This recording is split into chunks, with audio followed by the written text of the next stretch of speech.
Oke, Assalamualaikum warahmatullahi wabarakatuh. Selamat datang kembali di pembelajaran online. Hari ini Ustazah akan mengajak kalian untuk membahas mengenai apa aja sih yang harus kita pelajari selama di kelas 12 ini. Nah, pengen tahu lebih lanjut kan? Oke, kita berada di BBC, belajar biologi cek. Baik, selama kalian di kelas 12 nanti, kalian akan belajar bersama Ustazah Okta, yang beberapa waktu yang lalu juga menemani kalian belajar, walaupun sempat skip dan digantikan oleh Ustazah Dewi. Tapi insya Allah untuk kelas 12 ini kalian akan belajar bersama Ustazah. Kita akan belajar untuk persiapan US dan tidak lupa juga kita untuk persiapan UTBK. Jadi harapannya ini juga sebagai pendalaman, apalagi yang nantinya berencana untuk mengambil jurusan-jurusan di studi lanjut yang mana ada kaitannya dengan biologi, seperti kedokteran ataupun di biologis itu sendiri. Seperti itu ya. Jadi, this is it. Mari kita belajar bersama. Nah, di sini kalian perlu tahu dong materinya kira-kira apa aja sih yang ada di kelas 12, ya kan? Oke. Nah, pada kelas 12 ini sebenarnya our process is easy. Kenapa easy? Karena tergantung bagaimana cara kita memandang suatu hal. Kalau kita memandang suatu hal itu sulit, maka akan jadi sulit. Maka kita harus memandang itu adalah hal yang menyenangkan, hal yang mudah, sehingga secara psikologis kita akan mudah untuk mempelajari hal tersebut. Oke, jadi di sini ada yang kalian lihat sekarang, ada 3 bab yang akan kita bahas. Untuk bab pertama adalah tentang pertumbuhan dan perkembangan. Pertumbuhan dan perkembangan itu menyangkut apa aja sih sudah? Oke, baik. Di sini pertumbuhan dan perkembangan itu adalah suatu bab yang akan membahas mengenai suatu perkembangan pertumbuhan dari tanaman, dari proses-prosesnya bagaimana sih tanaman itu bisa berkecambah, kemudian hormon-hormon apa saja sih yang berperan dalam prosesnya itu, sampai bagaimana dia mengalami pertumbuhannya. Apakah pertumbuhannya itu dengan cara kotiledonnya di atas ataupun kotiledonnya di bawah. Itu hanya sedikit gambaran saja. Kemudian untuk yang hewan, kita di sini juga akan mempelajari tentang perkembangan hewan secara embriologinya saja, namun tidak dalam waktu ataupun tidak dalam materi yang terlalu dalam, hanya untuk pengayaan kalian.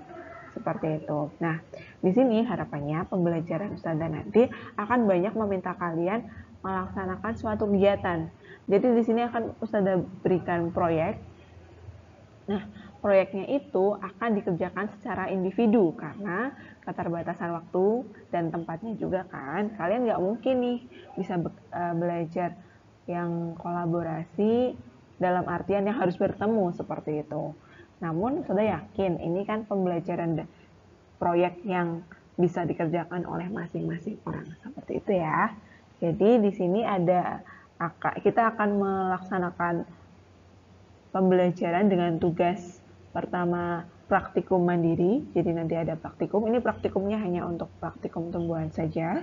Kemudian nanti praktikumnya ini kalian bisa bebas dalam menentukan laporannya. Soalnya di sini bebas kan.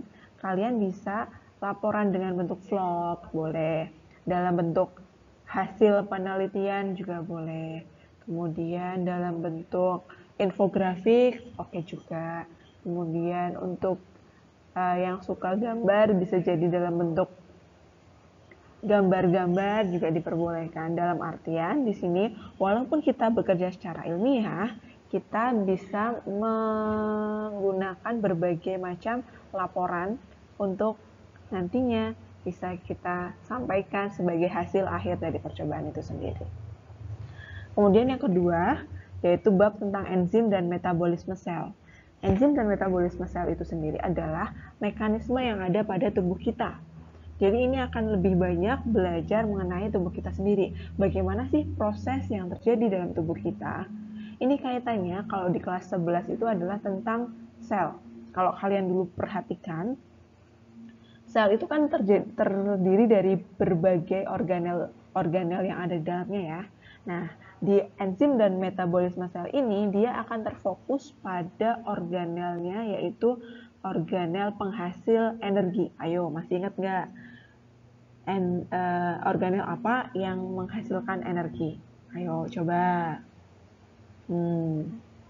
Oke, jadi yang menghasilkan energi itu adalah kalau di dalam organel sel ada mitokondria, dan khusus yang ada di dalam tumbuhan adalah kloroplas. Betul. Jadi nanti di sini kita akan mempelajari metabolismenya secara yang ada di dalam hewan dan yang ada pada tumbuhan. Seperti itu. Itu gambarnya.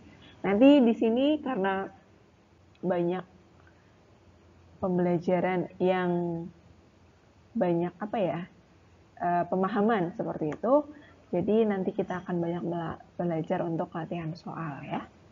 Oke, yang ketiga itu ada gen, DNA, dan kromosom.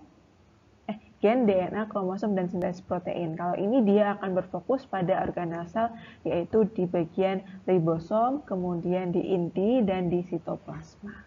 Begitu. Nah, di bab selanjutnya, di sini kita akan belajar tentang pembelahan sel. Kalau kalian lihat, itu ada gambar yang mana ada berbagai fase yang terjadi pada saat pembelahan sel. Kalau kalian bisa ataupun pernah melihat potongan dari sel akar bawang, nah ini adalah gambaran proses di mana pemanjangan akar bawang itu terjadi. Makanya kenapa sih kok bisa akar itu bisa jadi panjang? Oh, ternyata di dalam prosesnya, di dalam sel itu, dia mengalami proses yang namanya pembelahan sel. Apakah hanya terjadi pada tumbuhan? Enggak, semua sel yang ada pada makhluk hidup. Jadi semua yang dikategorikan sebagai makhluk hidup, maka dia akan mengalami pembelahan sel. Seperti itu ya. Kemudian bab selanjutnya kita belajar tentang hukum Mendel dan pola hereditas. Ini kembali lagi kayak waktu zaman kalian SMP ya, kalau masih ingat persilangan yang A besar, A kecil, kemudian disilangkan dengan A kecil, A kecil, seperti itu. Itu merupakan hukum Mendel sederhana yang mana itu hanya persilangan monohibrid, atau A kecil, A besar, A kecil, B besar, B kecil disilangkan dengan A kecil, A kecil, B kecil, B kecil, yang mana dia sifatnya resesif. Nah, di situ kalian kan sudah pernah nih punya dasar tentang persilangan tersebut.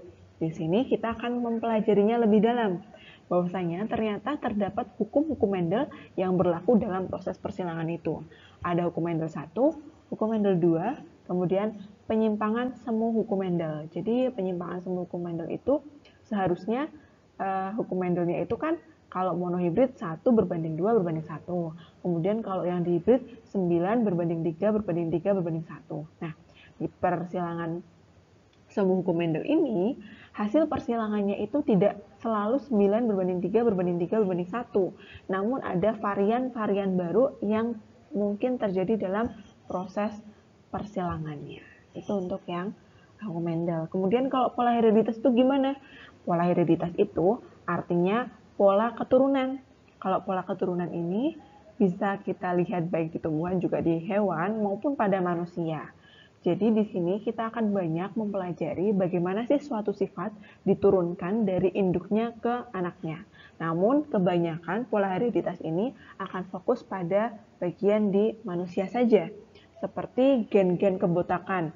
Mungkin kalian berpikir ya, ketika ayah kalian botak ataupun ketika ayah kalian tidak botak tetapi kakek kalian botak, apakah gen botak ini akan diturunkan pada kalian? Nah, di sini kita akan mempelajari hal tersebut. Kemudian juga kalau pernah dengar tentang penyakit yang mana dia sukar membeku darahnya atau hemofilia. Nah, hemofilia ini juga kita akan pelajari di pola hereditas. Gak cuman skemanya, kita juga akan mempelajari tentang peta silsilahnya. Juga jangan lupa di sini yang suka hitung-hitungan, kita akan banyak berhitung-hitung di bagian pola hereditas.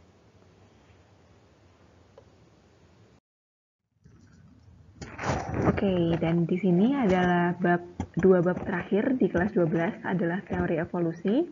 Kalau kalian lihat di gambar, ini kan ada gambar dari jerapah ya. Jerapah-jerapah ini kalau kalian lihat apakah sama atau berbeda? Nah, jawabannya ini adalah jerapah yang berbeda. Kalau di sini yang sudah contohkan adalah teori dari Lamarck, yang mana adaptasi akan membuat suatu spesies mengalami perubahan. Nah, perubahannya itu akan diturunkan pada keturunannya.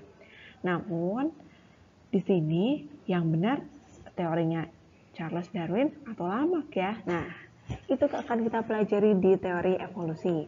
Kemudian di gambar bawahnya, kalau kalian lihat itu ada evolusi ya, dari monyet ke manusia.